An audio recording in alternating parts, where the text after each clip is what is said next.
আসসালামু আলাইকুম সবাইকে। কেমন আছেন সবাই? আশা করি সবাই অনেক ভালো আছেন। আমি আল্লাহর রহমতে অনেক ভালো আছি। তো আমি এর আগেও একদিন ড্রাগন ফলের ভিডিও করেছিলাম। সেদিন আমি ২ টা ফল পেড়েছিলাম, ড্রাগন ফল। তবে আজকে আমি পাড়তে যাইনি। আজকে আমি একটু ব্যস্ততার কারণে এবং অসুস্থতার কারণে ছাদে যেতে পারিনি।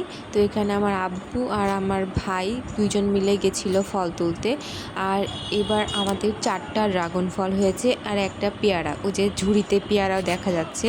আর এই ফলগুলো হচ্ছে আমার আব্বু তুলছে আর আমার ভাই হচ্ছে ভিডিও করে দিচ্ছে। আর আমাদের ড্রাগন ফলগুলো এত মিষ্টি মাশাআল্লাহ, খুবই মিষ্টি। আমি এতদিন বাজারে যে ড্রাগন ফলগুলো খেয়েছি সেগুলো একদমই মিষ্টি না। কিন্তু আমাদের বাসার ড্রাগন ফলগুলো খেলে মনে হবে যে আরও একটা খাই। তো আল্লাহর রহমতে আমাদের ড্রাগন ফল হয়েছে এবং আমরা শুধু একা খাইনি, আমরা আমাদের পাড়া প্রতিবেশী সবাইকে দিয়েই খেয়েছি আলহামদুলিল্লাহ।